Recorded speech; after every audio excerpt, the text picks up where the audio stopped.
Active Skills for Reading, 3rd edition, Student Book 4, by Neil J. Anderson. Copyright 2014. Published by National Geographic Learning. All rights reserved.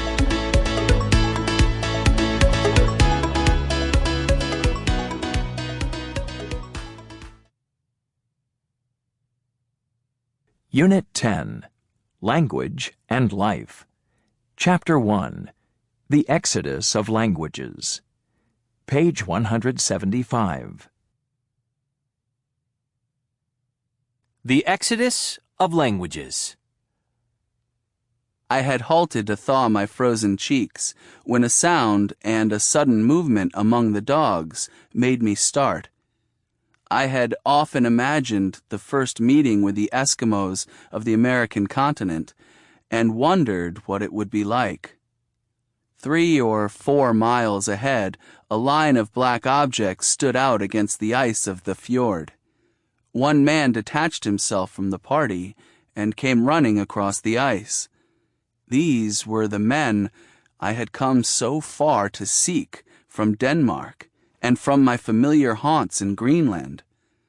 I had yelled at the dogs in the language of the Greenland Eskimo, and from the expression of the stranger's face, in a flash, I realized that he had understood what I said.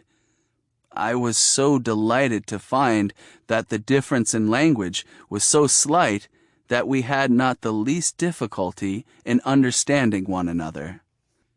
Across Arctic America by Knud Rasmussen, 1927. Knud Rasmussen wrote about his 32,000-kilometer dog sled journey from Greenland to Siberia with a focus on his meetings with Eskimo, now known as Inuit people. They understood his Greenland dialect of Inuktitut, since the dialects have a common core. They share a common origin, or the same mother language. With migrating people, history shows a divergence of language, which contrasts with a converging trend that is endangering global linguistic diversity today. Languages worldwide are converging to a smaller number as languages like English swallow regional ones. The 3 largest languages of first-language speakers are Mandarin Chinese, Spanish, and English. The value of dominant languages can be seen in its widespread use for business, politics, science, and popular culture. However, these dominant languages are squeezing out valuable local tongues. Linguists estimate that of the approximately 6,500 languages worldwide, about 1/3 are endangered or on the brink of extinction. According to some linguists, the estimated global rate of extinction is 1 language lost every few weeks. If this sounds like the world is losing a species, in a way, it is. When a language is lost, meaning no living person can teach another, a world perspective is lost. Some foreign language expressions simply cannot be translated. Colloquial phrases usually reflect a unique aspect of a culture. For example, Aboriginal languages in Canada and Australia have words that reflect a way of life that is connected closely to the environment. Words can encompass whole situations of time and landscape that differ from an English speaker's experience. The Inuit can describe snow in many specific ways. In Algonquian languages, the grammatical first person is you, so the listener comes first. These views are essential to learn more about the human and the natural world. Botanists have discovered new species of plants after examining the meaning of Aboriginal names of flora that seemed identical. Archaeologists are using languages to track migrations of historical cultures. University of Waterloo professor Robert Park knows that the ancestral origins of existing Inuit communities can be partly explained by the similarity of the Inuktitut spoken by the Chula culture and present-day Inuit.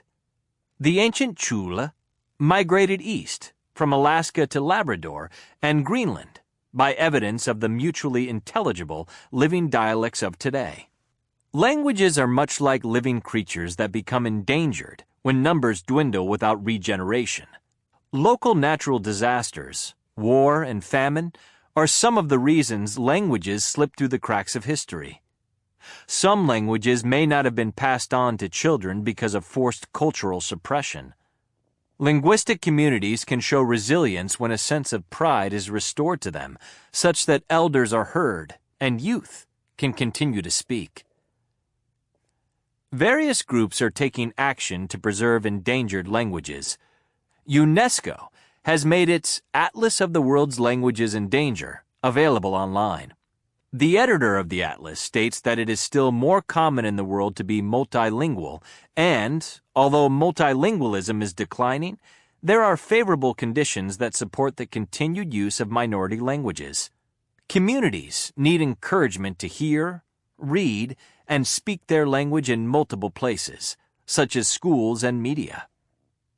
Preservation of languages with only a few living speakers may first require very targeted methods.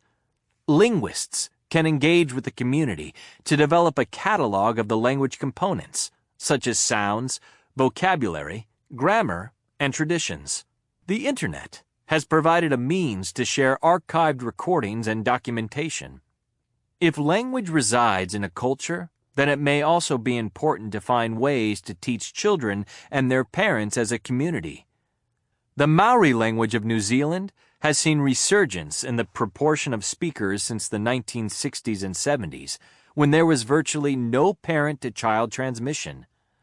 This is a result of language nests set up by the community where elders speak Maori to children and parents in a kindergarten setting. This model of preservation has been used elsewhere, such as Hawaii. There is growing recognition that preserving endangered languages is vital.